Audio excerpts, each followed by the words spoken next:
Agora sim, nossa! Iniciamos sempre com a nossa oração. Chegamos cada um das suas atividades diárias, os trabalhadores do Food Pantry também. Então estamos assim acelerados e aproveitamos esse momento para desacelerar, para conectarmos com a espiritualidade amiga e iniciarmos então o trabalho do dia de hoje. Convidando a todos para que oremos juntos. Querido Deus, querido Mestre Jesus, agradecidos que estamos por mais essa oportunidade em nossas vidas. A oportunidade de haver chegado aqui hoje, a oportunidade bendita da vida que temos, de poder escutar, ver, absorver os ensinamentos. Obrigada, Pai, por tanta misericórdia em nossas vidas. Que os ensinamentos de hoje possam, para cada um de nós, representar um sentimento nos nossos corações. Que sejamos tocados no amor do Cristo e que consigamos, pouco a pouco, nas nossas vidas, ir transformando aqueles sentimentos que ainda sabemos que precisamos trabalhar. Que a doutrina espírita possa nos apoiar nesse caminho.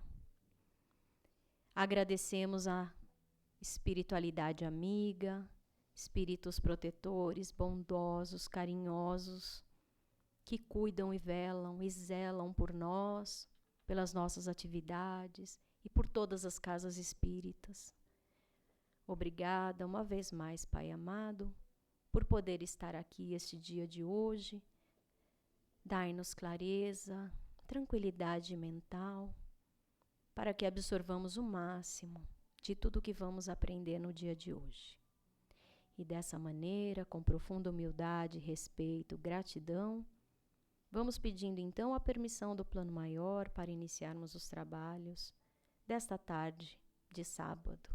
E que assim seja. Hoje, então, temos o nosso tema do Evangelho Rede Vivo, com o nosso querido Geraldo Campetti, sobrinho, que nos vai aqui dirigir e nos levar a esse estudo no dia de hoje. Então, Geraldo, seja muito bem-vindo novamente e é com você. Obrigado.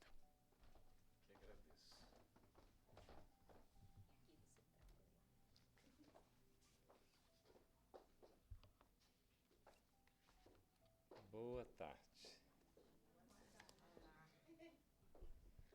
Amigas, amigos, boa tarde.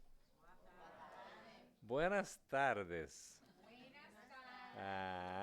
Eu estou quase falando espanhol perfeitamente, pero com sotaque italiano. Gente, é uma satisfação, uma honra estarmos aqui nesta tarde de sábado. Podemos nos reunir nesta casa abençoada de trabalho, de oração, de assistência. Uma alegria, a gente foi chegando ali embaixo, né? Né, Antônia? Quase que a gente não conseguia subir, que o pessoal tão feliz, já encerrando as distribuições lá de um material tão bacana de assistência, não é?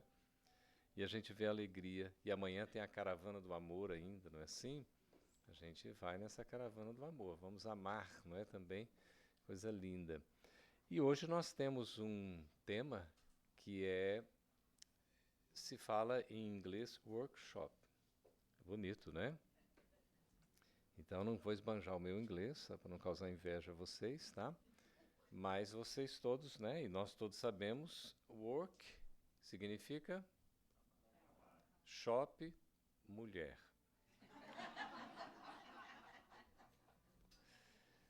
É o tal do seminário, né? Oficina de trabalho. Seria isso, workshop, uma oficina de trabalho, em que nós vamos construir juntos, porque não é uma palestra, né? Assim, mais formal, uma conferência, eu falar e vocês ouvirem.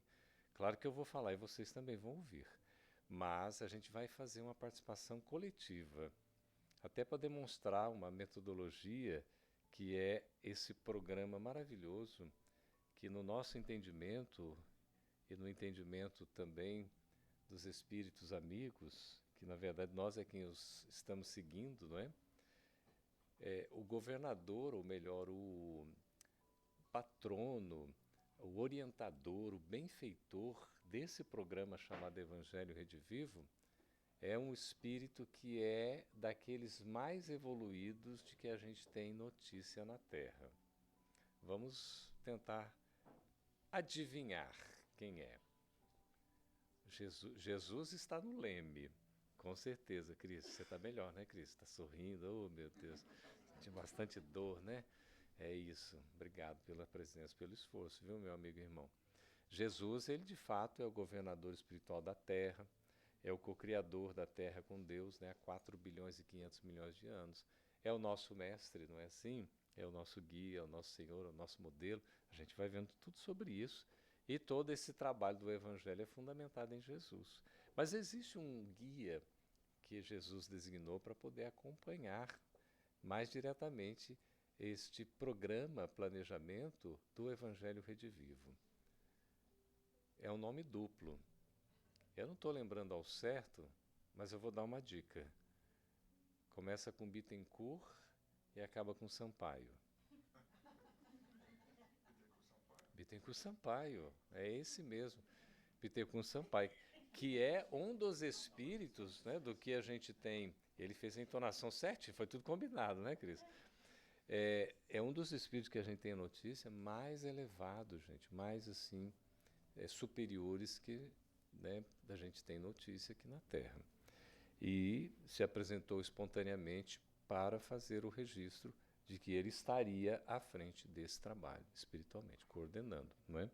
Então, uma coisa muito bonita, e a nossa proposta de hoje é fazer a apresentação do Estudo Redivivo aqui para vocês, com muita honra, com muita satisfação, porque o Bezerra de Menezes traz praticamente, né, para os Estados Unidos, começando aqui por Miami, este estudo excelente, que é o estudo que haverá de nos conduzir ao planeta de regeneração.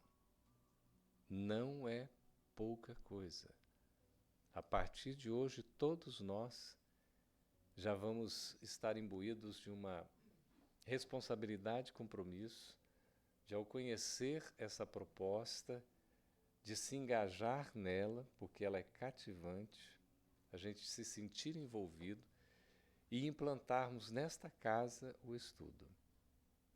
E a gente vai conhecer um pouco da metodologia, um pouco da apresentação do que significa o Evangelho Redivivo. Então, tem esse nome interessante, não poderia ser diferente, porque é o próprio Evangelho de Jesus, redivivo. O que é o Espiritismo? É a revivescência do Evangelho de Jesus, na sua essência, na sua pureza primitiva, desde quando ele foi trazido por Jesus para todos nós. E a gente tem exatamente a boa nova, quando a gente fala nessa expressão. Sejam bem-vindas, queridas. Boa nova significa o quê? Pelo próprio nome. Boa nova. É uma nova boa, não é? Uma boa nova. Lembra algo que agrada, ou não necessariamente, pode até incomodar, mas é uma boa notícia. É a mensagem que inova, que renova, que transforma. É o próprio Evangelho de Jesus, esta boa nova. Então, uma mensagem transformadora. E a gente vai conhecer um pouquinho. Ok, pera lá. Só para a gente ver aqui, eu pegar aqui. O que é exatamente o estudo do Evangelho Redivivo? O que significa? Para a gente poder acompanhar, não é? Este Evangelho, ele é um novo método de estudo. A Federação Espírita Brasileira tem uma série de programas de estudo. A gente já conhece alguns, aquele básico que é o maior e continua sendo, aquele que mais atrai trabalhadores para a casa espírita, é o estudo sistematizado. que já vem de há muito tempo, não é? Ali trazendo uma coisa muito interessante sobre a doutrina espírita, o seu estudo, seus princípios, e fazendo com que as pessoas sejam, digamos assim, atraídas para, além de serem frequentadores, também passarem a ser trabalhadores. Então, surgiu o estudo sistematizado. Aí a gente teve depois, ou nessa sequência, como queiramos, o estudo aprofundado da doutrina espírita. Não é o estudo avançado, né? Eu poderia dizer, eu já fiz um básico, agora eu vou fazer o avançado, para depois eu pegar o meu diploma, né, de doutor em espiritismo. A gente sabe que no espiritismo não existe isso, não tem essa diplomação assim, né? Estou diplomado porque eu estou formado, eu já sou um professor em espiritismo. Em espiritismo todos somos alunos, aprendizes, e a gente aprende em conjunto. O mestre é Jesus, não é? São esses benfeitores espirituais. E o estudo conjunto ele facilita muito, tanto o estudo sistematizado, o estudo aprofundado. Aí surge também, não é, a questão da mediunidade, estudo e prática da mediunidade, não é isso? Tão importante, mediunidade, estudo e prática, que é o MEP. São vários, né, roteiros, vários volumes. Todos esses cursos, esses programas, eles têm vários livros que lhe dão fundamento. E a gente tem o estudo, por exemplo, das obras básicas, que também foi implantado na FEB. Tem o estudo da obra de Joana de Ângeles, da obra de André Luiz, A Vida no Mundo Espiritual. Há casas que têm o estudo, por exemplo, da obra de Leon Denis, de Manuel Filomeno. Tudo isso é muito importante, não é? E necessário. Nós temos a evangelização da criança e do jovem, não é? Com todo o material também. E a FEB vem produzindo pelo Conselho Federativo Nacional os chamados documentos orientadores. Então você tem, por exemplo, de cada área você tem um documento orientador, não é? Sobre aquela área. Por exemplo, a área da família agora está fazendo, né, o documento orientador. A área da arte, que foi a última área também estabelecida oficialmente, vai criando o seu documento orientador. E todas as áreas têm, da evangelização da infância, né, da juventude, tem um documento orientador para cada uma delas. Tem o documento orientador dos estudos, né, da área de estudo, da área da mediunidade, da área de assistência e promoção social, da área de comunicação, enfim, todas estas áreas, né, da Casa Espírita tem um documento que norteia, que prepara. E nós vamos ver que depois de um certo tempo surge o programa O Evangelho Redivivo. Então, o que é exatamente essa proposta? Quem é que consegue ler para nós ali aquela primeira frase, por favor? A resposta do que é o estudo do Evangelho Redivivo. Quem gostaria de ler? Para a gravação precisa do microfone, querido? Tem um microfone aí, ótimo. A Antônia vai nos ajudar, porque a primeira. Como a gente está gravando e é uma oficina de trabalho, vocês já vão começando a participar, por favor. Então, é o novo método de estudo do Evangelho de Jesus que está sendo realizado pelas casas espíritas com o objetivo de vivermos mais os ensinamentos do Mestre Divino em nossas vidas e relações. Olha, Antônia, tem alguma novidade nisso, gente? Nenhuma. Ontem, nenhuma. Quando a gente estava falando ontem sobre o espiritizar, né, tem alguma novidade sobre espiritizar a casa espírita? Não parece um tanto quanto óbvio, né?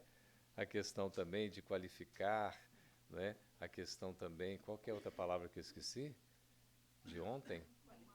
Qualificar e humanizar, não é? Parece que não tem nenhuma novidade, mas quando você apresenta a metodologia, a gente fala sobre o assunto, começa a estudar, parece que é algo novo, que a gente ainda não tinha pensado a respeito naquelas dimensões, não é isso? E a gente tem essa proposta, mas é um novo método de estudo, porque sobre o Evangelho tem vários estudos, inúmeras abordagens. O que o Evangelho Redivivo traz de novo? Ele é um novo método, não é um método já utilizado. Porque normalmente a gente tem estudo do Evangelho de uma forma intelectiva ou intelectual, cognitiva, em que você vai nos detalhes das palavras, dos significados, naquela exegese, e fica-se numa busca intelectual das informações. E muitas vezes a gente fica nisso. não consegue avançar. Nós vamos ver aqui a proposta do Evangelho Redivivo, como é especial. Vamos sair daqui assim afinadinhos com essa metodologia, vocês vão ver. E aqui é o estudo do Evangelho de Jesus com essa finalidade da gente poder conhecer e poder viver. Viver a mensagem do Cristo. A nossa finalidade na doutrina espírita, não é? Que traz essa boa nova na sua essência, é exatamente para a gente conhecer essa mensagem e poder vivê-la. Não tem nem nada de novo nisso. Mas será que nós estamos fazendo isso? Será que a gente está dando conta realmente do nosso dia a dia, de trazer Jesus para a pauta cotidiana, né, para a nossa agenda? Cadê a nossa comunicóloga aí, não é? Será que a nossa agenda diária está ali tendo Jesus? Será que a gente está vivendo Jesus? Estou lembrando de Jesus todos os dias, não é? E aí essa proposta. E pelas casas espíritas. O Evangelho, gente, Rede Vivo já nasceu com uma pujança, ele nasceu tão forte que ele já está em vários estados no Brasil e em vários países no mundo. Não é, Rosana? É uma coisa impressionante. E ele cresce porque é a força de Jesus atuando.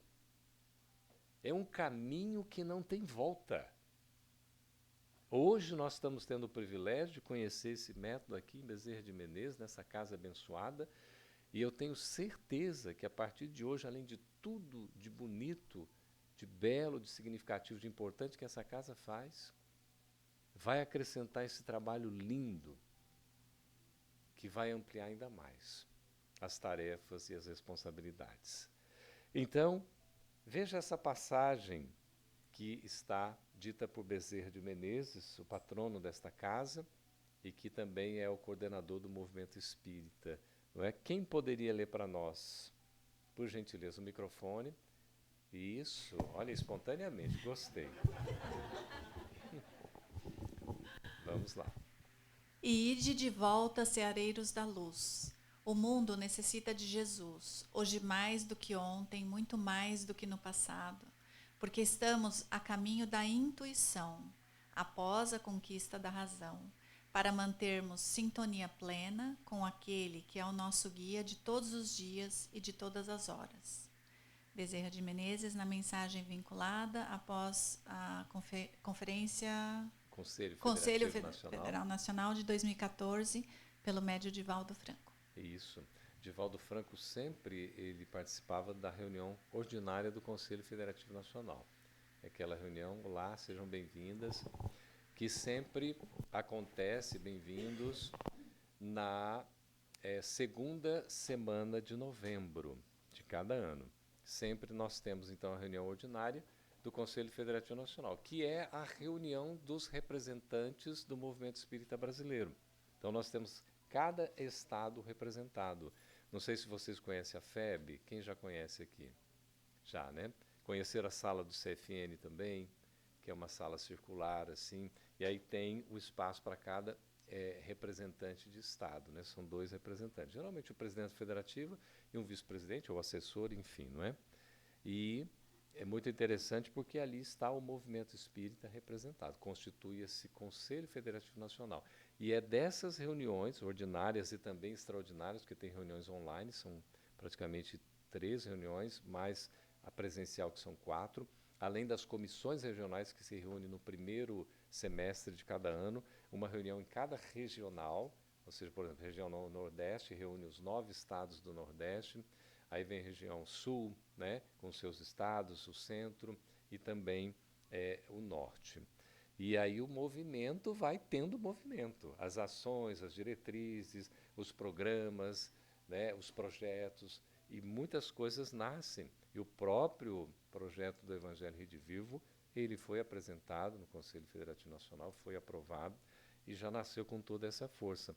E o que Bezerra de Menezes fala, então, Divaldo sempre frequentando o Conselho Federativo Nacional, ao final da reunião, no domingo, ali por volta de meio-dia, vinha a mensagem, né, do Bezerra de Menezes, do mentor. É impressionante. Todo assim, o auditório ficava em silêncio, né, e aquele recado, aquela mensagem. Uma vez eu falei com o nosso presidente Jorge Godinho, que é um homem de bem, aí ele está na presidência desde 2015. Aí eu falei, Godinho, querido, Mas essa mensagem, isso era o ano de 2019, por aí. Eu falei, essa mensagem que, né, Bezerra aqui nos ditou é muito parecida com a mensagem do Conselho Federativo do ano passado, de 2018. Você não acha, não? Ele falou, Geraldo, ela é parecida com a de 2018, que é parecida com a de 2017, que se parece com a de 16, com a de 15, com a de 14, com a de 13. Eu fui ficando envergonhado. Ai, meu Deus do céu. Aí eu fiquei parado assim, falei, eu não vou fazer mais nenhuma colocação, vou ouvir a voz da sabedoria, né? Aí ele falou, sabe por quê? Eu não ousei responder. Vou ficar quietinho. Ele falou, porque o benfeitor, ele é um amigo, pai, paternal, como é colocado, não é? O humílimo servidor paternal de sempre, Bezerra de Menezes.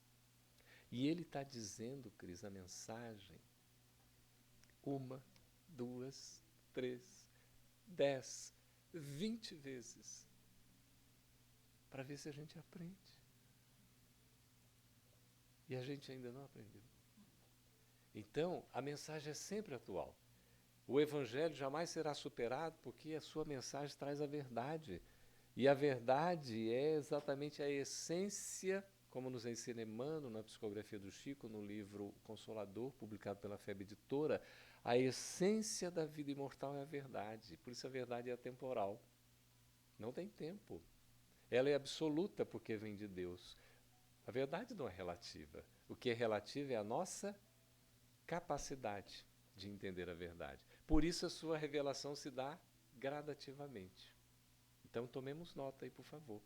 A verdade é absoluta, porque vem de Deus. A sua revelação é gradativa. E o nosso entendimento da verdade é relativo. Lento, inclusive. Na questão, ótima colocação, na questão 621 de O Livro dos Espíritos, Kardec pergunta, onde é que está registrada a lei de Deus? Na consciência. Segundo Emmanuel, a consciência, a gente aponta geralmente por aqui, né? Joana de Anjos Emmanuel diz que a consciência está permeando todo o nosso ser, não é? E aí, Kardec, como é muito sábio, um exímio educador, ele fica curioso, mas peraí, se a lei de Deus está escrita na nossa consciência, qual a necessidade da revelação? Porque a revelação, como está no primeiro capítulo de A Gênese, o caráter da revelação espírita, que Kardec, na sua genialidade, vai dizer para nós que só há revelação quando é verdade, então não há revelação do que é mentira, por isso que Jesus já combatia desde aquela época as chamadas fake news, quando dizia, em verdade vos digo. Só há revelação quando é verdade, que é a essência da vida imortal que Emmanuel nos traz em Consolador. Então você tira o véu, o revelare do latim, você abre a cortina para poder ver o que tem para além. E aí, essa verdade é atemporal, porque ela é imortal. Ela é sempre.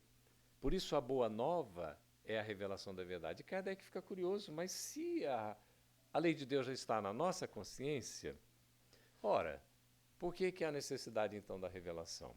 E a resposta que o Espírito da Verdade dá é porque nós a esquecemos. Nós não damos valor. E aí ela precisa de tempos em tempos de ser relembrada. Daí as revelações, os reveladores. Por isso que a gente precisa. E a gente tem o Evangelho redivivo, como o Bezerra está falando aqui, e de volta, ceareiros de luz. Olha, todos nós somos, de certa maneira, ceareiros. Nós somos servidores. E temos a luz latente na nossa intimidade, que precisa ser desenvolvida à medida que a gente vai trabalhando, não é? Estamos a caminho da intuição, como foi bem lido. Estamos a caminho da intuição. A intuição é algo que está dentro de nós. Dizem até que a mediunidade do futuro será a mediunidade da intuição. a mediunidade intuitiva. Todos nós teremos essa mediunidade. É uma faculdade do espírito, que, no nosso entendimento por hora, explicado por Allan Kardec, precisa de uma predisposição orgânica para ser desenvolvida na presente encarnação.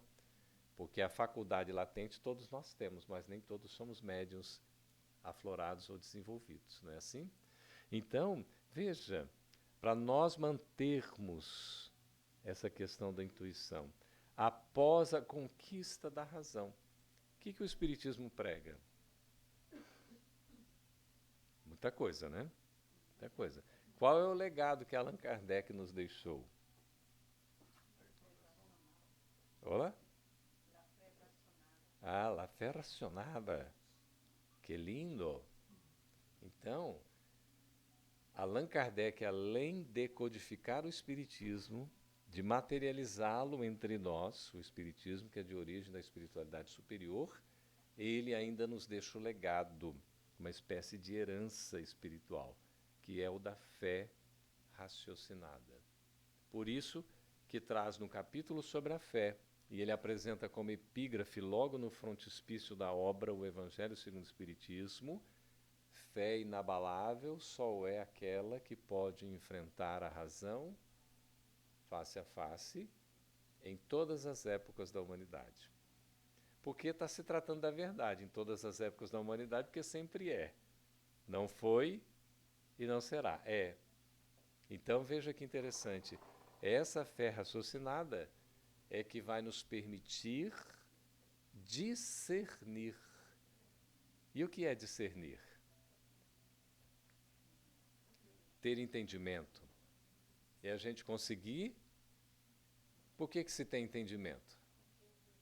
Para entender, muito bem. Isso em filosofia se chama tautologia. Você explica uma palavra por outra e fica dando voltas sem falar coisa alguma. Claro que nós estamos falando alguma coisa, mas a gente não está meio que saindo do lugar. Então vamos lá, porque o entendimento é que nos leva a entender. Mas o porquê entender? E o para que entender, principalmente? Aplicar nas nossas vidas. Aplicar nas nossas vidas o quê? As leis de Deus que estão escritas na nossa consciência, que a gente anda por isso vem as... Isso.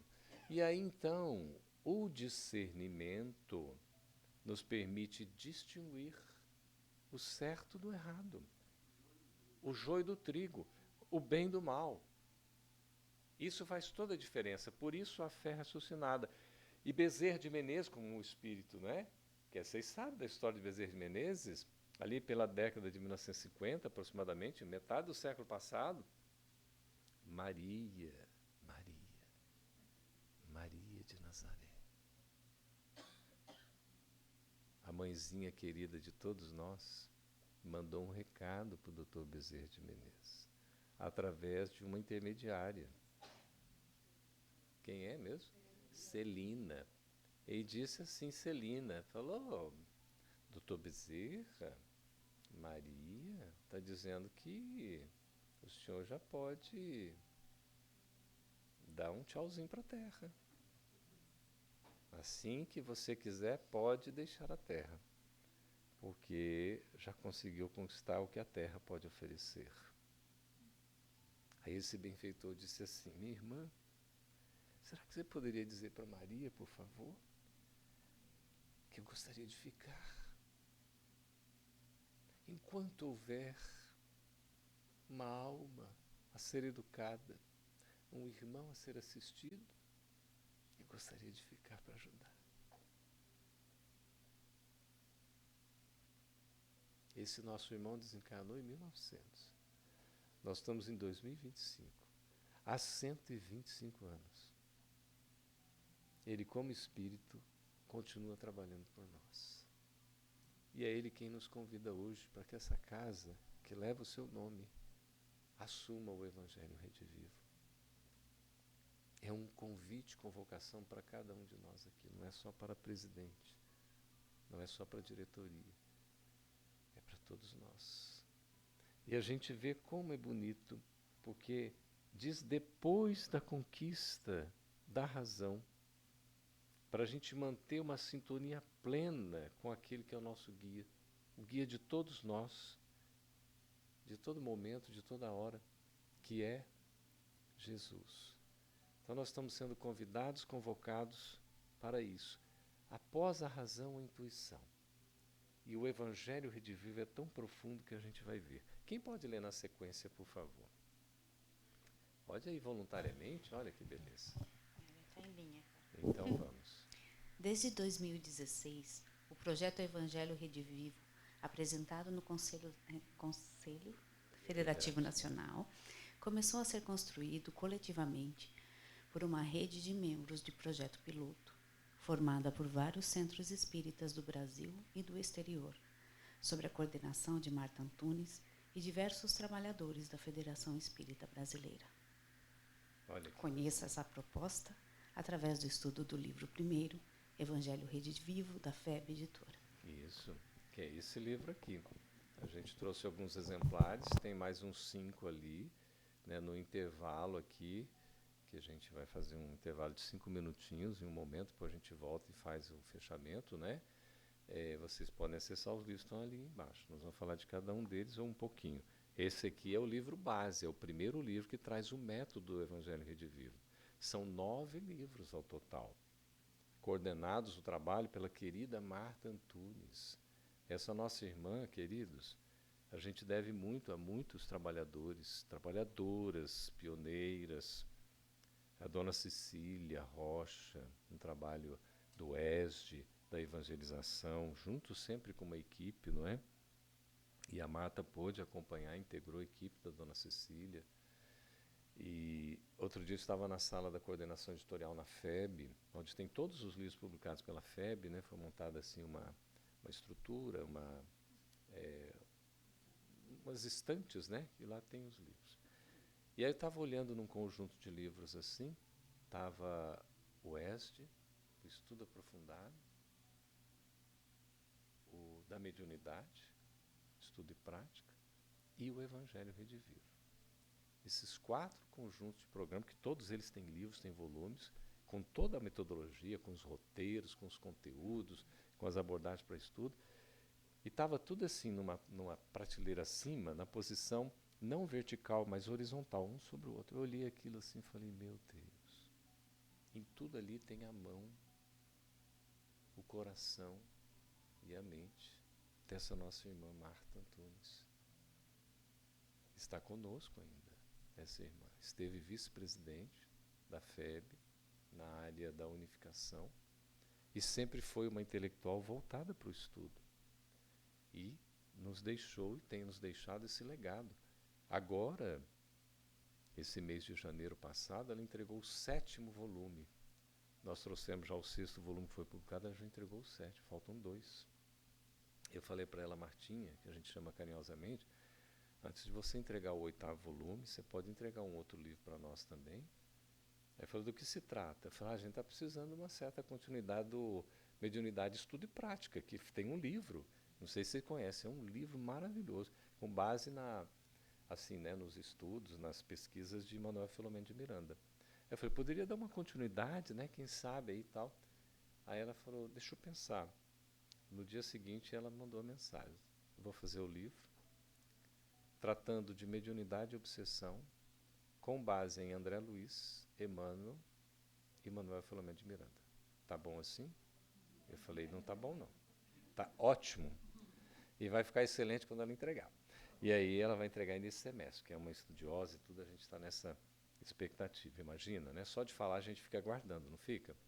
Imagina toda a abordagem, né, que se tem aí de André Luiz, de Emmanuel, Manuel Filomeno sobre mediunidade e obsessão, trazendo essa temática tão relevante. E ela, então, é responsável por esse estudo todo e a gente deve agradecer. Né? Uma irmã que tem dado um testemunho, passando por um processo, inclusive, de câncer, passou por todo, né, o período da quimioterapia, agora está no tratamento. E é, assim, uma honra para nós podermos ter pessoas que são tão dedicadas, não é, no trabalho.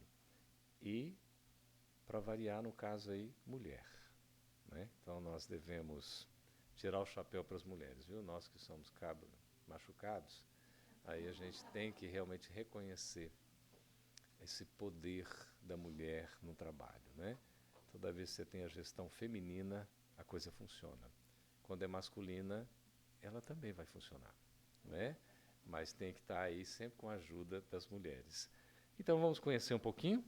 Tudo bem? Todo mundo está afim? Estão com vontade? Então, vamos embora. Olha lá. Um pouquinho aqui para entender do que está acontecendo, né? Esse aqui eu vou dizendo para vocês. Olha lá. Jesus, a boa nova e a promessa do Consolador. Tudo começou em 1857. Claro que começou lá do Evangelho com Jesus. Começou com Moisés. Começou lá. Tá, muitas coisas antes. Mas aqui, o marco da doutrina espírita foi com o livro dos Espíritos, em 1857. 18 de abril, publicado o livro dos Espíritos, ok? Em 1861, é lançado o livro dos Médiuns, 1861. Em 1864, lança-se a primeira edição do Evangelho segundo o Espiritismo. Em 1865, o Céu e o Inferno. Né? Hortência, o que vai acontecer agora em 2025 com relação ao Céu e o Inferno? Mas é muito bonito.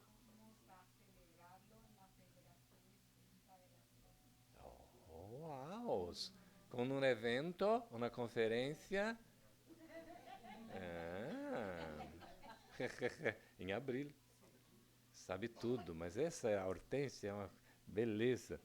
Então, 1865, 160 anos, portanto, do Céu e Inferno, que é um livro ainda um pouco desconhecido, digamos assim, a gente vai torná-lo muito conhecido. A FEB já fez a edição em letras grandes e também a edição econômica, além do formato que comumente é divulgado.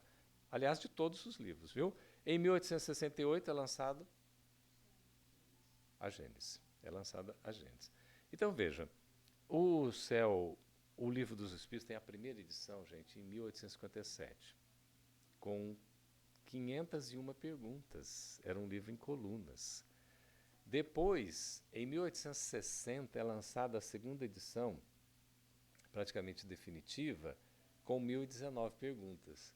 Então, o livro foi reformulado, foi ampliado, foi revisado e tudo mais, tá? A edição dos livros dos médiuns sai no primeiro semestre de 1861.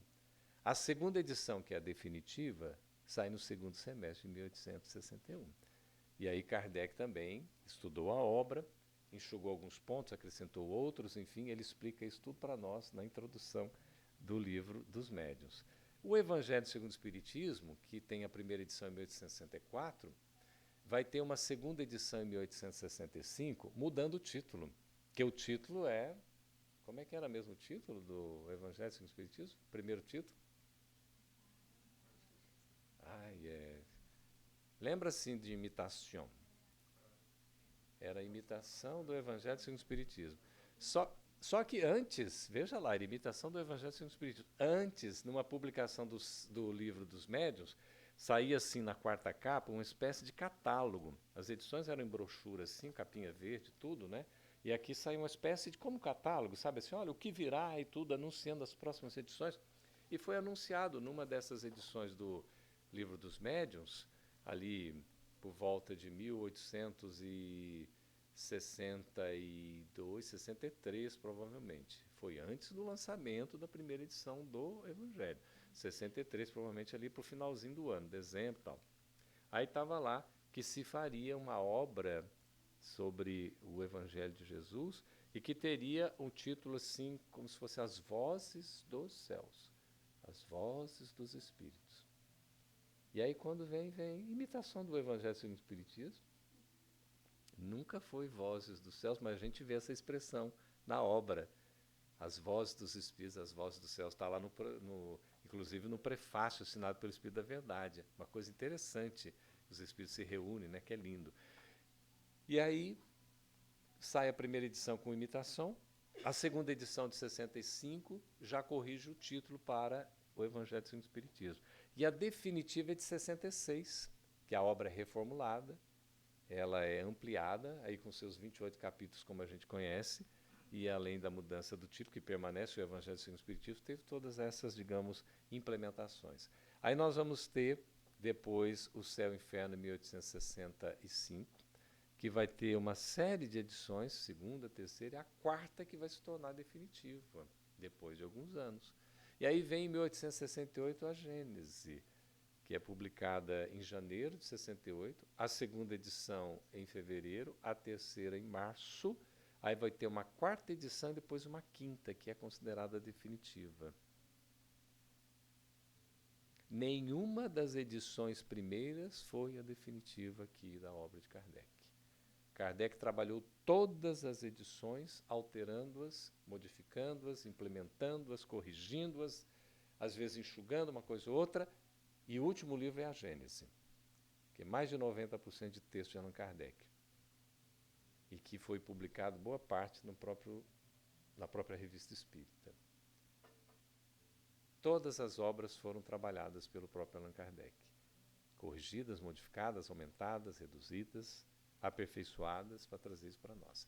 Então, a discussão sobre a adulteração das obras de Kardec é algo que a gente pode até comentar, pode até falar, as pessoas criticaram, né, colocaram essa é a obra original da Gênese, é a primeira edição, a segunda edição é idêntica, a terceira edição é idêntica, a quarta edição é idêntica, a quinta que teve alterações, feitas pelo próprio Kardec. Aí foram dizer que a edição foi adulterada, assim como o livro O Céu e o Inferno também.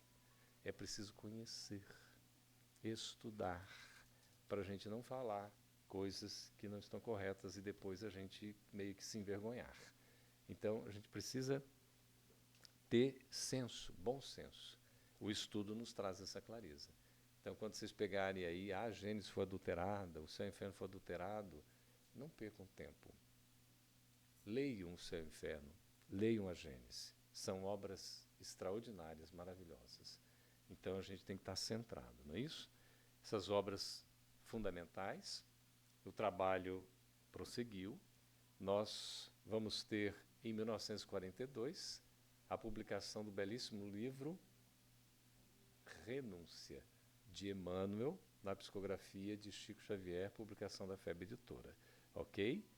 E aí vem, em 2016, o projeto Evangelho Redivivo. Boa pergunta. A resposta virá no próximo slide. Não ensaiamos isso, viu? Mas é exatamente, ótimo. A gente vai ver porque ele é um ícone desse Evangelho Redivivo.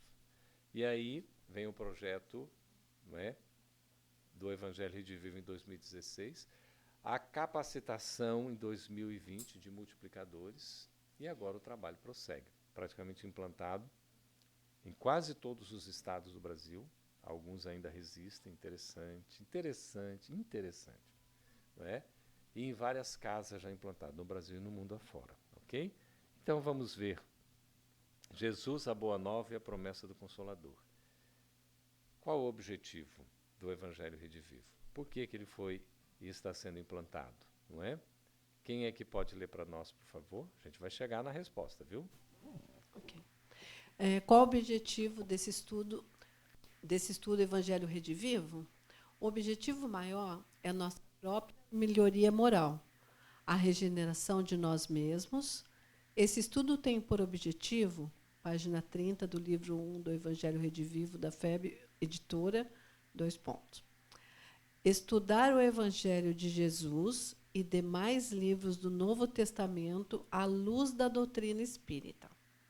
Aprender a interpretar o Evangelho no seu sentido espiritual, não no literal, extraindo o espírito da letra. Manter o foco nos exemplos de Jesus e nos ensinamentos da sua mensagem evangélica, para aprendermos a exemplificá-la. Esforçar-se para vivenciar os preceitos evangélicos como norma de conduta humana. Conheça essa proposta através do livro 1, Evangelho Redivivo, da FEB Editora. Hortência, já fotografou lá? Ela fotografa aqui naturalmente. Ó. Ah, não interessa, ela quer fotografar lá, muito bem. Que gracinha. Ai. Muito bem. Olha, Aqui está o livro. Não tem exemplares para todo mundo, certamente ali tem 5, mas aqui depois a FEB Publish pode oferecer, Bezerra de Menezes vai receber também outros exemplares, é claro, pode solicitar, tá bom? E tem outros livros que a gente trouxe, que naturalmente esse seminário é a oportunidade de vocês também compartilharem esses livros, a gente vai mostrar. Bom, dá para ver que tem alguma diferença no Evangelho Rede Vivo? Dá ou não dá com relação a outros estudos? Pois não, querido. O que segundo Mateus? Ah, sim. Ah, porque aqui é o seguinte. Aí a gente vai, daqui a pouco nós vamos falar do conjunto todo das obras. São 9 volumes, né? Então o primeiro é que apresenta a metodologia, todo o fundamento do trabalho. O segundo volume é o Evangelho segundo Mateus sendo estudado. Entendeu? Ok? Aí o terceiro volume são todos. O terceiro volume é segundo Marcos. O quarto é segundo Lucas, né? O quinto é segundo João. Teve, mais ou menos isso. Aí, teve alguma influência do Evangelho, Sabedoria do Evangelho, de Carlos Torres Pastorino? sim, é uma das fontes utilizadas, assim também do Mildinho, do método, né, utilizado em Minas Gerais, que inclusive publicamos recentemente em parceria com a União Espírita Mineira, a belíssima obra, como é que é o nome da obra? Que traz o método Mildinho, Luz Imperecível, né, do Honório de Abreu. Então, a grande vantagem do Evangelho Rede Viva é que tomou dessas bases, das experiências, e utilizou-se de uma metodologia que vai ser explicada aqui com base no livro Renúncia, daí a gente vai trazer, que é absolutamente transformador, ok? Tá bem? Então, só para a gente verificar aqui, que a gente vai falar, mas aqui na quarta capa já do primeiro, desde o primeiro, tem os 9 livros. Então, o primeiro livro, Introdução ao Estudo do Evangelho Rede Vivo, está sendo citado aqui, não é? O segundo é o estudo interpretado do Evangelho segundo Mateus. O terceiro, estudo interpretado do Evangelho segundo Marcos. O quarto, estudo interpretado do Evangelho segundo Lucas. O quinto, livro, estudo interpretativo do Evangelho segundo João. O sexto, que acabou de ser publicado, a gente trouxe aqui alguns exemplares, já acabaram, né, Rosana? Que é Estudo Interpretativo de Atos dos Apóstolos. O sétimo, que a Marta Querida Antunes já entregou para a editora, para a FEB Editora, é Estudo Interpretativo das Epístolas de Paulo de Tarso. A gente vai publicar esse ano ainda, né, para o segundo semestre. Estudo Interpretativo das Epístolas de Tiago, Pedro, João e Judas Tadeu é o livro 8º. E o último, Estudo Interpretativo do Apocalipse de João. O Novo Testamento inteiro. Ele é todo o estudo do Novo Testamento, exatamente, né? Por isso que colocou lá no início o estudo do Evangelho, né? É uma grande diferença do que a gente tem até hoje, que é focado mais na parte moral do Evangelho. E aqui você vê que pega assim um estudo espiritual. É um dos pontos assim que eu achei também interessante, porque você vai, né? Além do estudo interpretativo cognitivo, né? Da informação, do que é intelectual, do entendimento literal, que é importante, mas tem que ir além disso. Então, esse estudo espiritual vai englobar a parte moral, a parte ética, a parte da vivência transformadora. E a gente vai ver que passa por outros elementos também. Algo mais chamou a atenção de vocês? Pois não. Pega o microfone, por favor. Respondeu, amigo?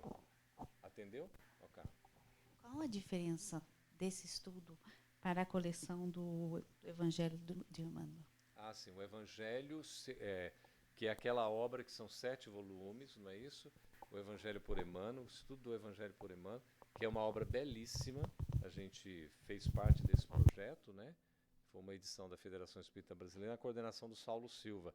O que acontece? Aquele projeto, ele pegou todos os textos de Emmanuel, dos estudos que Emmanuel fez sobre os evangelhos, interpretando, sobretudo, o Novo Testamento, e foram coligidas todas essas fontes periódicas de publicações, então, de revistas, entendeu? Como é o caso do Reformador também e de outros, e como é o caso dos livros publicados pela FEB e por outras editoras. Então se fez o estudo versículo a versículo de cada capítulo, de cada evangelista que Emmanuel explicou. Emmanuel é o maior explicador do evangelho de todos os tempos. É uma coisa impressionante. A gente chegou a essa conclusão que não tem como ser outra quando você vê o elenco de matérias, de estudos que ele nos entrega. Há um versículo de Mateus que ele explica cerca de 23, 25 vezes o mesmo versículo, sem se repetir. São em torno de 25, 23, 25 mensagens sobre o mesmo versículo, e ele não se repete. Então você vê a grandiosidade desse espírito, que teve contato com Jesus já na época lá, não é? Há 2000 anos, como a gente vê no romance histórico, como senador Públio Lentulus. E foi um material muito interessante, didático, inclusive, para a gente estudar. É a contribuição de Emmanuel. O Evangelho Redivivo é a contribuição de inumeráveis fontes, incluindo esse apóstolo do bem, Emmanuel. Ok? Muito bem. O que nós temos mais aqui? Tem alguma outra novidade que vocês viram? Algo diferente nesse texto? O que chamou a atenção? Oi? Sair da teoria para a prática. Então, o Evangelho Redivivo, ele é eminentemente transformador pela vivência. Não é só o estudo, é a prática. Não é só a teoria, é a vivência.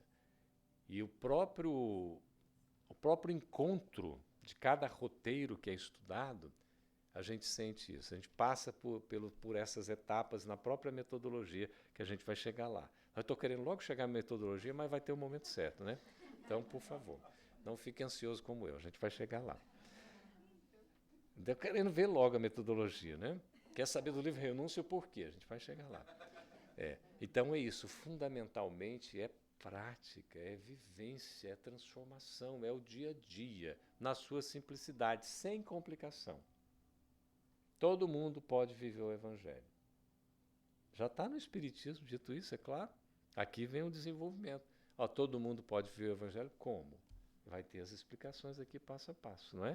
O que mais? Tem mais algum ponto aqui? Interpretativo. O que é isso? O que é interpretativo? Que interpreta, né? Ótimo. É a tautologia ali. Muito bem. Aí o que é interpretar? Compreender profundamente. Né? A gente buscar o significado profundo, que vai para além das palavras. Emmanuel, guia espiritual de Chico Xavier, nunca se preocupou com as palavras, mas com seus conceitos. Por isso que o Espiritismo tira da letra que mata o espírito que vivifica. Tira da palavra velada, muitas vezes na sua simbologia, o seu significado profundo. E do texto, muitas vezes complexo, o seu contexto, para que a gente possa entender na sua simplicidade. É isso que o Espiritismo faz e que o Evangelho Redivivo nos demonstra. Essa interpretação, então, ela não é meramente de conhecer, mas ela é instrumental para viver. Ok? Pois não.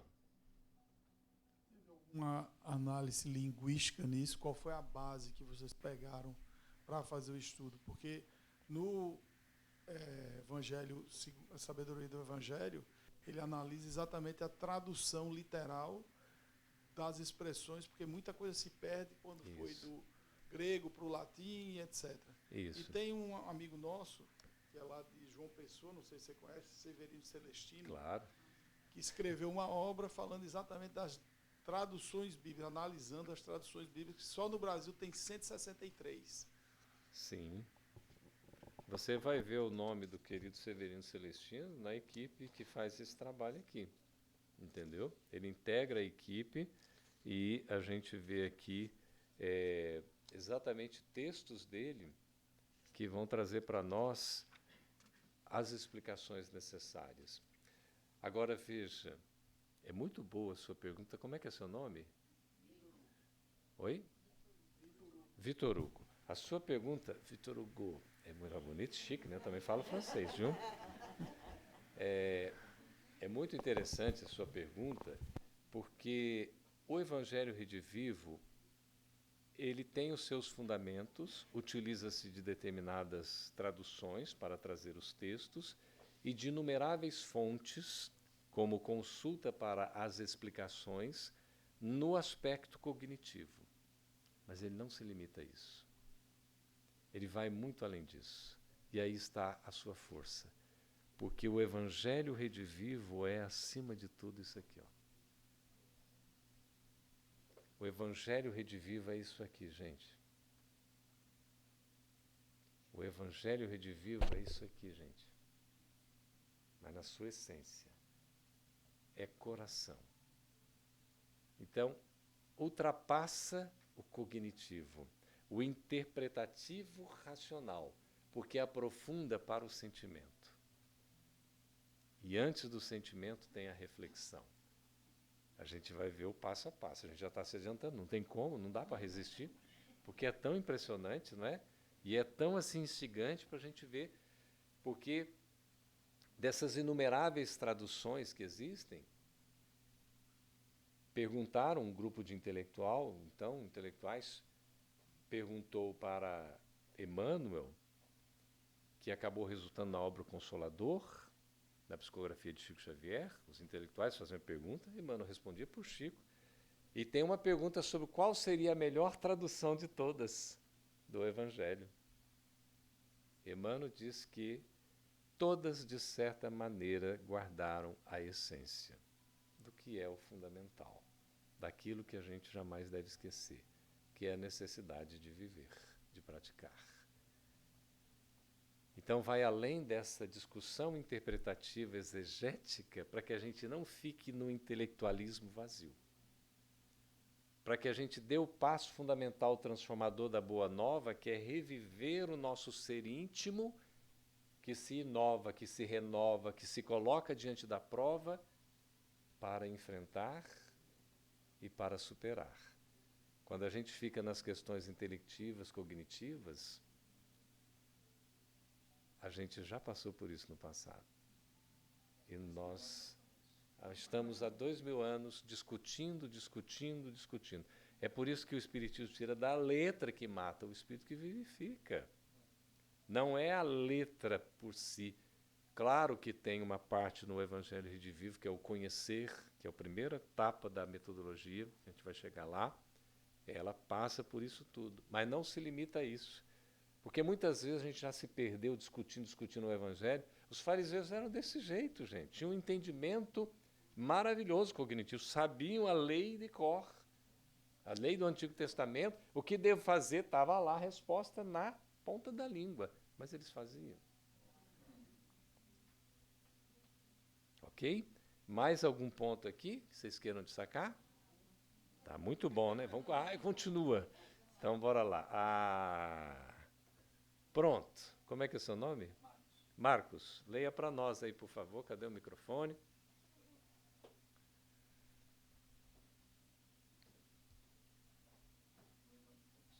Opa, áudio. O Evangelho do Cristo precisa ser conhecido, meditado, sentido e vivido. Emmanuel. Emmanuel, em qual obra? Renúncia, Hortência, tinha que ser Hortência, gente, ué, que é isto? Ora, em Renúncia, na obra Renúncia, o Espírito Alcione, ela é a personagem que vai trazer essa pérola informacional. A obra ditada por Emmanuel a Chico Xavier na psicografia da FEB Editora. Um dos romances históricos, não é isso? São 5, né? Há 2000 anos, 50 anos depois, Ave Cristo. Então vamos aí, ó. 50 anos, primeiro século. Não, primeiro século não. O há 2000 anos, primeiro século. 50 anos, segundo século. E Ave Cristo, terceiro século, da era cristã. Aí vem depois, lá na Idade Média, já passando a Idade Média, na Idade Moderna, vem o Renúncia.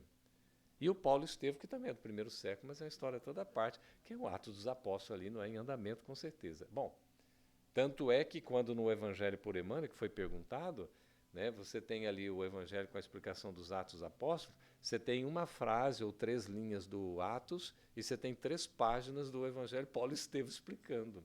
É impressionante, narrando em detalhes aquela ocorrência, que está apenas citada, quase que, ou referenciada, né, nos Atos dos Apóstolos por Lucas. Né? Então, maravilhoso. E aí a gente vê Alcione falando, em dado momento, no contexto da obra, esta pérola.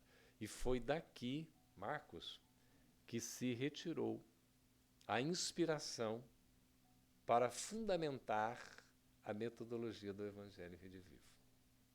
O Evangelho do Cristo precisa ser conhecido, meditado, sentido e vivido. Então, conhecer, meditar, sentir, viver. Todo o trabalho do Evangelho Redivivo é fundamentado nesta expressão, com estes 4 verbos. E em todo o roteiro de cada um dos encontros, esta metodologia, ela é, digamos assim, acompanhada. Então, todo o estudo do Evangelho Redivivo tem o momento de conhecer, o momento de meditar, o momento de sentir e o momento de viver, no próprio roteiro. Isso é algo inédito.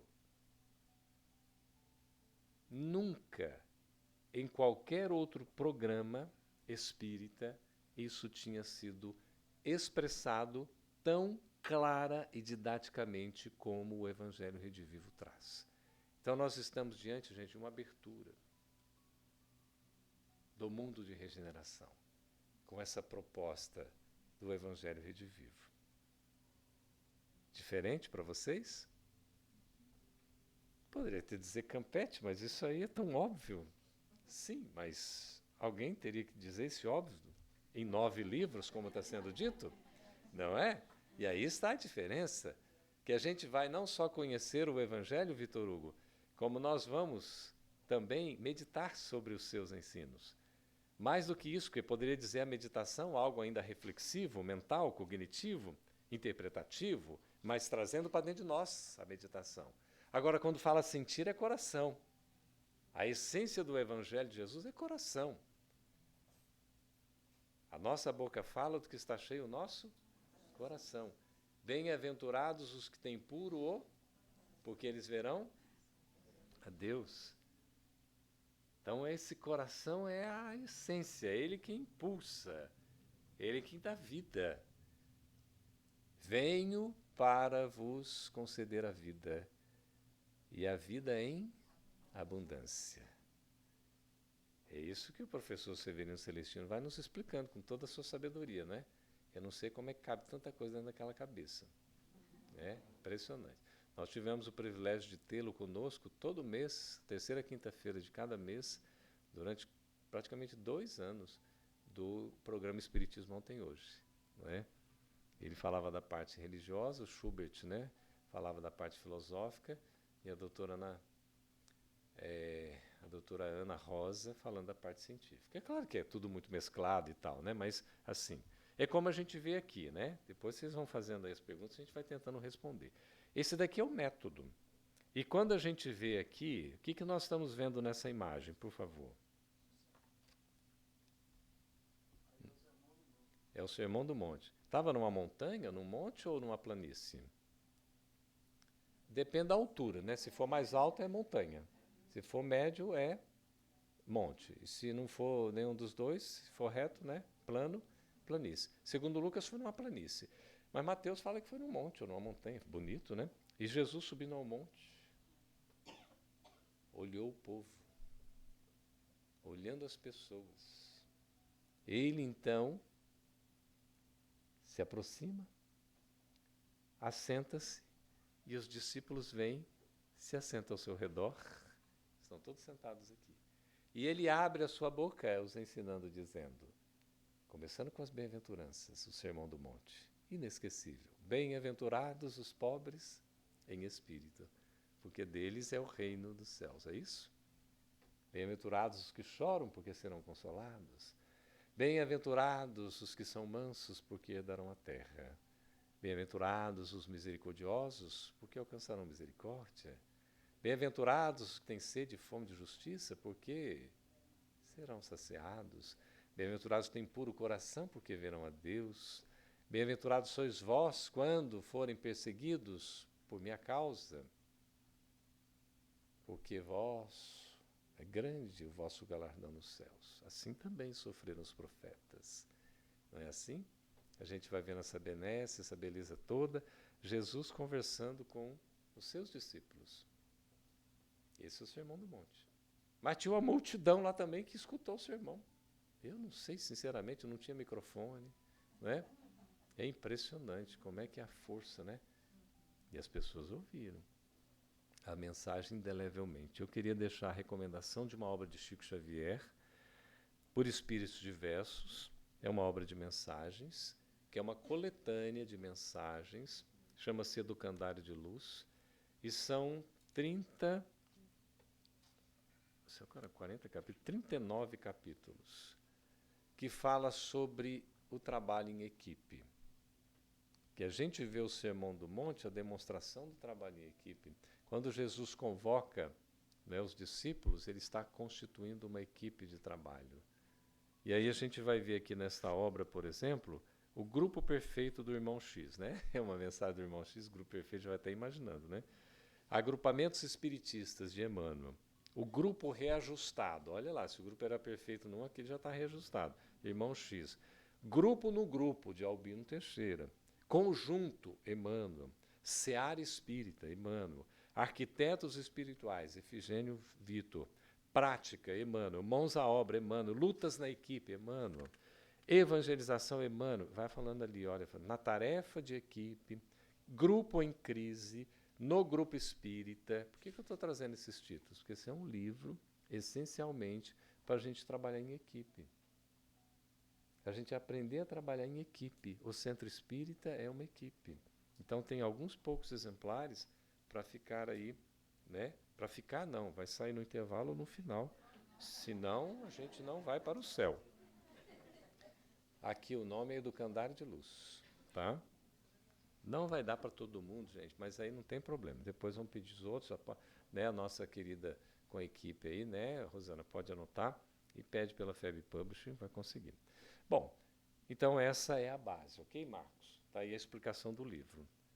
Vamos lá. Como é que é o estudo, então, do Evangelho Redivivo? A gente pode dar uma pausa daqui uns 10 minutinhos? Pode ser? Não tem ninguém cansado, tem? Pode falar sério. Bom.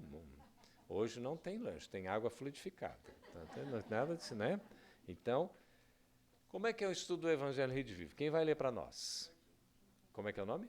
Fabrício. Fabrício, por favor. É um estudo com... Gordinho, ele é o gordinho. Ah, o por que gordinho. falou gordinho? Eu falei, gordinho. É carinhosamente gordinho. Tá bom.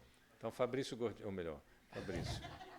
É um estudo com interação, acolhimento, informalidade, inclusão, seriedade de propósito, organização.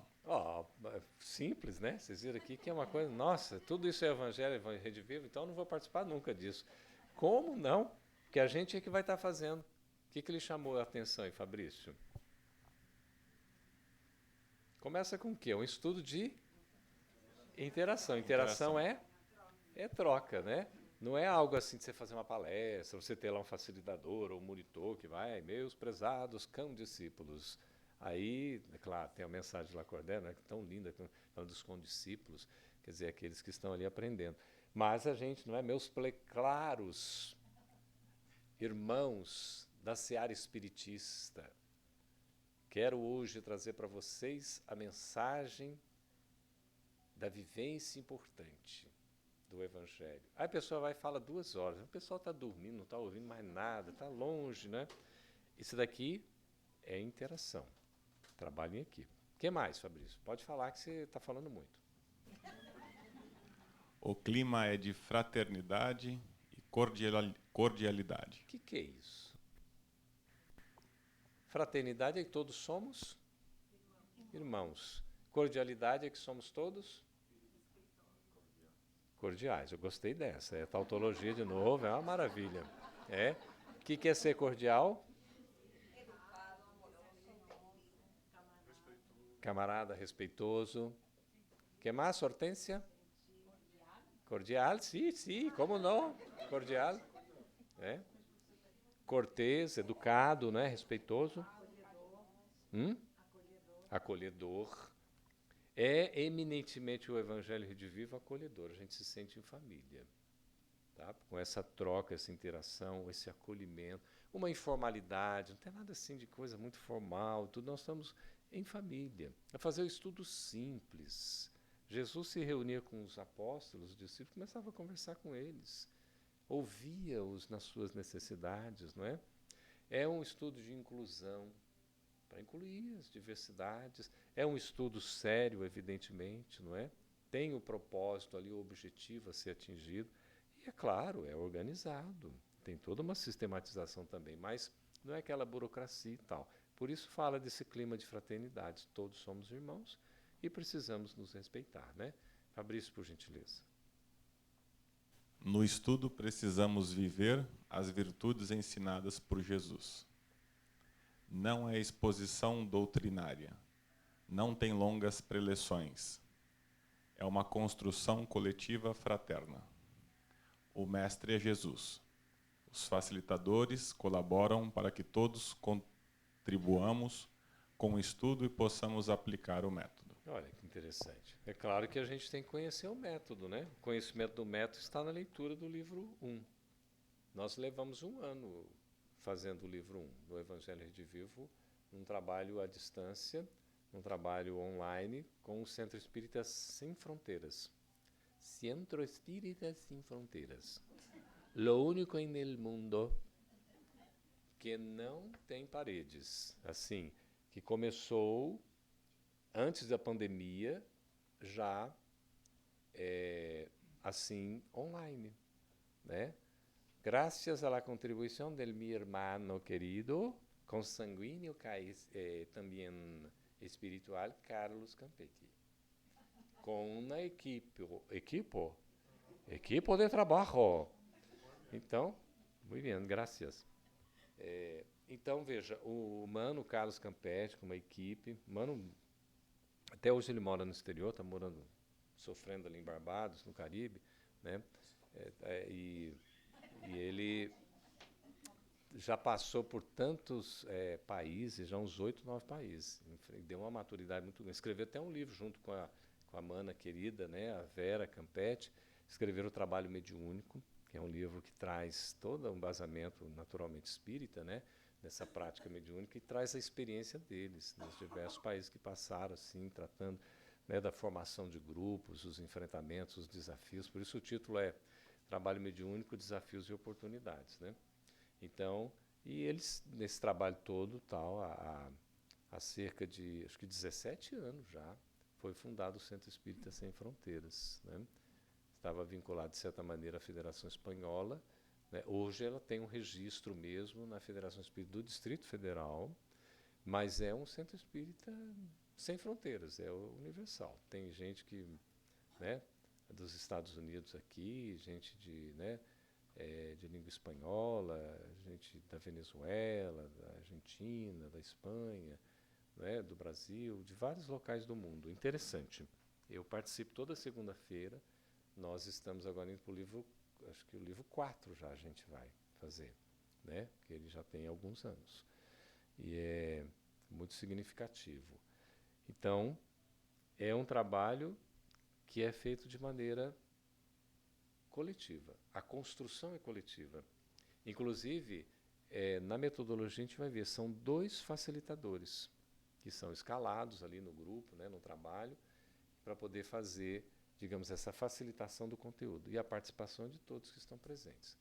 A nossa sugestão é que aqui no Bezerra de Menezes seja constituído, assim que possível, para estudar esse próprio livro. Claro que algumas pessoas vão ler o livro antes, né, e começarem a formar uma equipe que tem interesse, presencialmente, num dia aqui, já começar a ler esse livro, a estudá-lo. Aqui tem os roteiros direitinho, pode ter material, já tem material tudo no site, portal da FEB, tudo já com slides, se quiserem, tudo utilizar, perfeitamente viável, qualquer dúvida, não é? O importante é que vocês construam o caminho de vocês dentro dessa metodologia, ok? Então, só para ver, quem pode ler agora? A Digníssima, do Fabrício? Se ele é o Gordino, então vamos lá. Tá vendo? Fabrício, eu estou com você, solidário, tá? Somos solidários. O Cris também está nessa. O Marcos não está ainda, não. Deixa ele ver que não.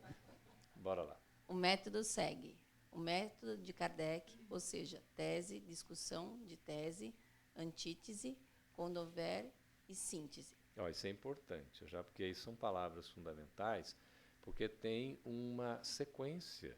Porque quando a gente vê o conhecer, o meditar, o sentir, o viver, esses 4 verbos, gente, a gente tomou nota aí? Está anotadinho? Ainda não tomou nota, vai tomar nota agora. Não tô. Tá vendo? Olha lá. E o pessoal está rindo porque vocês tomaram nota já? Pode anotar no papel se quiser, pode anotar no celular, no tablet, no coração, na cabeça, por favor, não é? Então, esse método que segue essa sequência interessantíssima, né, inovadora, que é o do conhecer, do meditar, e do... Então, repetindo, do conhecer, do meditar, do sentir e do viver. Parece evangelização. Tem evangelizadores aqui, não tem? Então, assim, a gente não esquecer, não é? Então, vai seguir o quê? O método Kardec. Kardec, ele estruturou um método de trabalho muito interessante, empírico, de certa maneira, mas todo fundamentado também em teses seguras. Então, você tem uma tese, ou seja, uma apresentação de conteúdo. Então, nós temos a apresentação do próprio Evangelho, Novo Testamento, seus versículos e tal.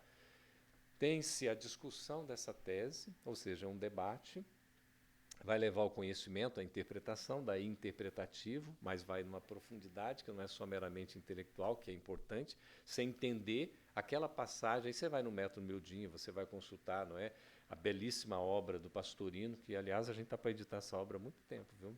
A FEB, nós já estamos, a família está fazendo, os filhos estão fazendo a revisão do primeiro volume, e eu falei, antes de vocês desencarnarem, tem que concluir, porque senão vai ficar difícil, né? E aí, mas a ideia é, nós temos aí o contrato, né, para editar as 13 obras.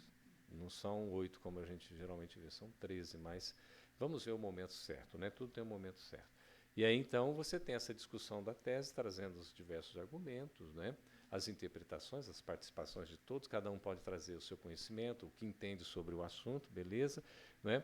Aí nós temos a questão da apresentação de uma possível antítese quando houver. O que é isso? São... Eliseu, o que é antítese mesmo, meu amigo? Fala e passa o microfone para o Eliseu, porque agora eu não lembro mais. Como é que seria uma antítese assim? A gente está conversando, né? Está dialogando, está discutindo, de repente tem a tese que é apresentada, o pessoal está comentando, e aí o que são essas antíteses possíveis? O que a gente podia dizer é que é o contraponto. Contraponto. Contraponto. A argumentação, o recheio da argumentação. Exatamente. Então, você consegue ver todos os lados da perspectiva da ideia. Vamos aplaudir agora ou depois? Quem sabe fala numa palavra e tal aqui, né? O Cris já estava dando aqui uma dica também, contraponto. Exatamente, a antítese é isso, né? Você vai apresentar a possibilidade de que aquela ideia seja vista por diversos ângulos, diversos pontos de vista. E tem que ter essa abertura. Nada é coibido, proibido, não pode. Não, essa tese aqui não é. Não, peraí. É a aventada possibilidade, você está colocando ali uma teoria, digamos, né, com um argumento. Você pode ter uma visão que vai apresentar algo diferente. Né? Pode ser aquela que acrescente, que some, pode ser algo até contrário, antagônico. Olha, você tem uma outra... Como é que a gente aprende a fazer isso? O Evangelho Redivivo permite essa abertura, porque não é algo assim taxativo. Então, vai dizer, por exemplo, segundo a fonte tal, segundo fulano de tal, segundo o autor tal, segundo o espírito tal, você traz a fonte e coloca. Olha, nós não temos casos em que, por exemplo, Humberto de Campos coloca de um jeito e Amélia Rodrigues do outro? Vai dizer que vocês não sabiam. Então, Mas isso, gente, é tão bonito que às vezes o Humberto Campos traz uma abordagem sobre, por exemplo, Maria Madalena, e aí você vai ter uma abordagem diferente trazida por, né, a professora, não é? Amélia Rodrigues. Aí você vai fazer o quê? Você vai somando aqueles esforços, trazendo a contribuição de um autor e do outro, para poder aprofundar o estudo. Então, às vezes, isso aqui está, um está certo ou está errado. Não existe isso. Então, a gente vai na antítese também, tem uma contribuição valiosíssima, quando houver ali o conhecimento. E aí eu aprendi o quê? Como eu venho da área de ciência da informação, cita a fonte para não se complicar. Claro, olha, isso aqui está segundo a opinião de fulano de tal. Algumas explicações em... qual foi o autor que você falou? Dan Brown. Tá, exato. Sim, que aí você tem, por exemplo, né, muitas coisas são romanceadas. E aí você vai ver. Eu estava assistindo um filme sobre Maria, né, que no português lá no Brasil, acho que em Portugal também ficou a tradução Mary, né? Ficou assim, a Virgem Maria. E é a visão de Maria sobre todo o processo de nascimento do Cristo. É um filme lindo, maravilhoso. Várias coisas ali eu não sabia, não sei nem se existe. Tem algumas psicografias, por exemplo, de autor espiritual, que ele vem e coloca algumas teses que ele próprio pesquisou. Humberto de Campos fala, olha, a gente está buscando aqui ele usa assim, né, como se fosse na tradição, né, da cultura espiritual. Então você tem, mas de onde que está essa tradição, né, da cultura espiritual? Tem bibliotecas no plano espiritual. Nossa, um dos meus sonhos é desencarnar e eu vou trabalhar na biblioteca também no plano espiritual, né? Se puder, tiver esse merecimento, enfim. Mas eu desisti de ter biblioteca própria, porque eu não tenho mais do que 600 livros em casa, né? A gente fica rindo assim, mas desculpa, porque pode parecer que é coisa pedante, mas não tem espaço, não tem. Mas você tem a biblioteca, por exemplo, da FEB, tem a biblioteca do Tribunal onde eu trabalho, tudo que a gente vai ajudando. Então, são milhares de livros, é claro, né? Mas não dá, os livros têm que estar circulando. Eu, quando já estou com esses livros, estou incomodado, porque eles têm que circular mesmo, né? Bom, o mais importante aqui é que há esse espaço, né? Como o Eliseu falou ali, você tem um contraponto. Leonardo Boff diz que o ponto de vista é a vista sobre um ponto. E o ponto de vista depende do ângulo que você está. Não é, De Boss? Concorda? Da evolução, do nível, não é? Da perspectiva. Vem Allan Kardec trazer para nós a questão da teoria da presciência. Está em A Gênese, não é isso? E lá coloca como é que é isso, como é que a pessoa parece que vê um futuro. Na verdade, essas pessoas já estão num ponto, como se subindo um monte, uma montanha, e elas conseguem, no ponto em que se encontram, ver tudo que está, né, exatamente, no vale ali, dali para baixo consegue enxergar. Aquele que está mais alto consegue enxergar, além daquele que está enxergando, aquele trecho também que o outro não vê. Quando está lá no cume, consegue enxergar todo o vale, com perspectiva muito mais ampla. Isso vai fazer diferença, né? Por isso que não há essa questão de dizer a verdade absoluta. A verdade é absoluta, sim, porque vem de Deus. Mas como, né? Até costumo entre nós dizer que há 3 verdades. A verdade minha, a sua e a verdadeira. Né? Aqui é. Então, essa certamente é a verdadeira, que é absoluta. Mas nós vamos no aprendizado. Mas não cabe dizer que a verdade é relativa. O que é relativo é a nossa capacidade de entender a verdade. Por isso, esses pontos de vistas, né? No caso aqui das sínteses, né? Das teses, das antíteses, são fundamentais. E depois vem no finalzinho o que mesmo? A síntese, que é o fechamento. Pelo menos uma conclusão, digamos, provisória daquela temática, porque em todo estudo você tem que, ao menos, fechar aquilo que foi conversado. Ficou cheio de dúvida, ficou coisa ainda, vai prosseguir. Né? Às vezes você faz um roteiro, divide em 2, aquele tema ainda não ficou assim, olha, nós vamos aprofundar, vamos ter outras oportunidades e tal, não está absolutamente fechado, mas essa síntese é uma forma de você organizadamente, metodologicamente, conseguir dar um andamento na temática, tá bem? Por isso que quando a gente aprende a falar em público, tudo tem um começo, tem um meio e tem um fim. E também tem intervalo. Vocês querem um intervalo de 5 minutos? Que bom. Então, nós vamos... Tem aqui, peraí, você leu tudo aqui, menina? Não deixou ainda, então ela vai concluir a leitura para a gente ir para o intervalo. O pessoal não tem, você sabe assim, que o pessoal não é tão assim, não é? Então, como é que pode? Leia. Não, nada disso. As mulheres falam assertivamente, viu? Então a gente tem que aprender com elas. O senhor concorda? Não, senhora não, porque eu estou falando senhor. O senhor concorda? Concorda? Sim? Sim? Senhora. Sim, senhora. Isso. A última palavra é sempre a do homem.